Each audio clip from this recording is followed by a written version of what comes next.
updates on his personal Twitter and Instagram to fan-made videos and love from major figures outside of the NFL, support came from everywhere you could possibly imagine. Damar's strength and appreciation for others has been on clear display throughout this entire process. He thanked all the medical staff who assisted him, created merchandise with all the proceeds going to the University of Cincinnati Trauma Center, and even texted his teammate Tre'Davious White in the middle of the night to apologize for putting his team through 2023. Two of the NFL's best teams squaring off with much more at stake than just primetime coverage. The Buffalo Bills against the Cincinnati Bengals.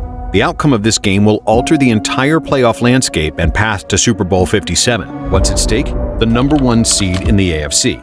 The only team to receive a first-round bye and hold home field advantage for the entire postseason. And it won't be easy, as both teams haven't lost in nearly 2 months.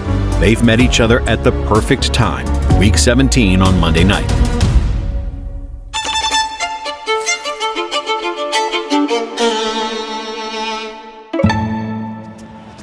Right away, it looks like the shootout everyone was hoping for. The Bengals attack first, trucking down the field in less than 3 minutes for a Tyler Boyd touchdown. But Buffalo quickly responds with a 25-yard field goal from Tyler Bass. The energy in the stadium is so intense you can't even hear yourself think. Then it happens. The scariest moment in NFL history. With just over 6 minutes left in the first quarter, the Bengals have the ball. On the second play of the drive, Joe Burrow passes to T. Higgins and lowers his shoulder, hoping to gain a few extra yards. Damar Hamlin makes the tackle, and as you can see, everything appears normal. Hamlin returns to his feet, adjusts his helmet, then collapses on the spot. Now another Bills player is down. Whistles are blown and gameplay is immediately stopped. Within 10 seconds of this moment, athletic trainers and medical professionals swarm the field. Emergency CPR is conducted for 10 minutes as an ambulance arrives soon after. Damar is down on the field for nearly 20 minutes. Both teams surround him in shock, while his family runs down to the field to be by his side.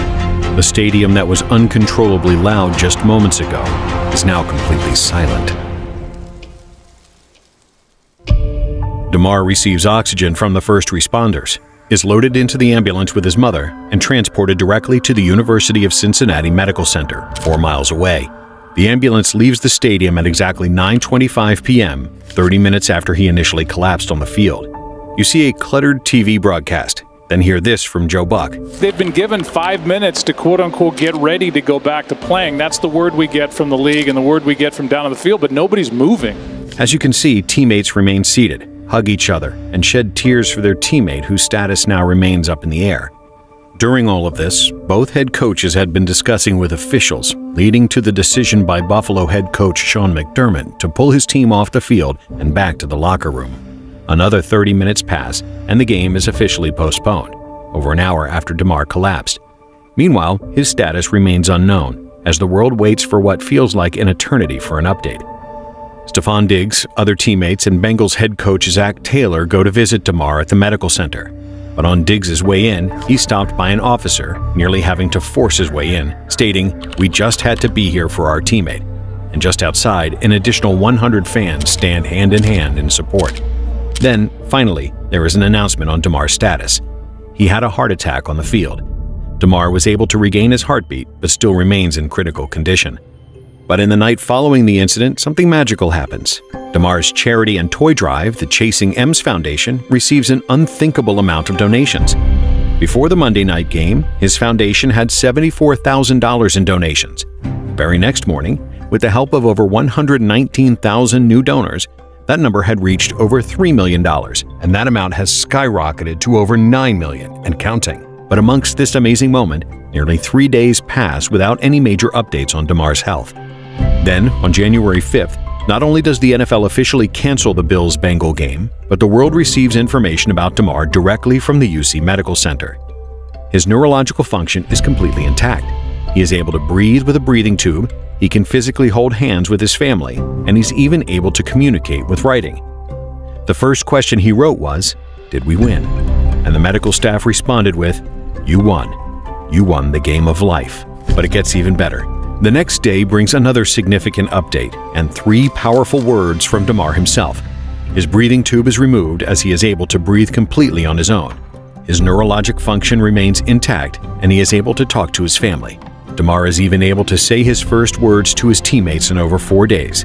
In a FaceTime call, he tells them simply, "Love you, boys." And the next day brings the NFL's first game action since the incident. Love is shown in incomparable ways. Every single team in the league shows support during warm-ups by wearing Love for DeMar shirts, but nothing is quite as special as what the Buffalo Bills had in store. At home, in the final game of the regular season, Buffalo players walk through the tunnel repping DeMar's number 3, Damar Hamlin shirts and hats. The Bills run out into Highmark Stadium to a packed-out crowd full of supportive fans. Multiple players carry Love for DeMar flags. The entire team graces number 3 patches, and the medical team that responded to DeMar's collapse is honored right before kickoff. But how the actual game started is even more unreal. The New England Patriots win the coin toss but defer, so the Bills will receive the opening kickoff. What unfolds next is something out of a movie. Let's listen in. New England decided to defer after winning the toss. And here's Hines on the run back, breaking a tackle and taking it past midfield. And down the sideline he goes. This is storybook. An opening kickoff return for Damar Hamlin. And this place is absolutely going wild. But that's not even the most unforgettable moment of it all. The best part? DeMar watched all of this unfold live on TV while he was at the hospital. And when Hines ran this opening touchdown, DeMar celebrated a lot. According to the UC medical staff, he got out of his chair, jumped up and down, and nearly set off every alarm in the ICU. A truly touching moment. That energy remained the entire game, becoming a very special day for not just the players and fans, but also the most important people involved in this incident. The Bills brought home the victory 35-23. They FaceTimed DeMar just minutes following the win, and then came the gifting of the game ball. A game ball was handed out not only to DeMar, but also to the man who saved his life less than 1 week ago. Danny Kellington, the Bills' assistant athletic trainer who performed emergency CPR that Monday night. He was part of the essential medical team that was able to bring immediate response to save DeMar's life and neurological function. Without them, DeMar would not have made it off the field alive. And just 1 day after this emotional regular season closer, DeMar was able to return to Buffalo due to remarkable improvements in his condition. On January 9th, exactly 1 week after the event, DeMar was discharged from the UC Medical Center and moved to the Buffalo General Medical Center. His condition had been updated from critical to good, and he was able to walk and do physical therapy. But he didn't stay there long. While at Buffalo General, they conducted cardiac, vascular, and neurological tests, and in just 1 day, DeMar was able to go home.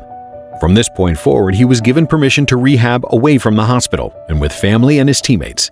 And just 1 day before Buffalo's playoff opener against Miami, he was able to visit teammates, appearing to be in very high spirits. A major emotional boost for a team that had just witnessed this tragedy. He attended Buffalo's divisional matchup with Cincinnati 1 week later and made his first public speech since the incident a couple days later.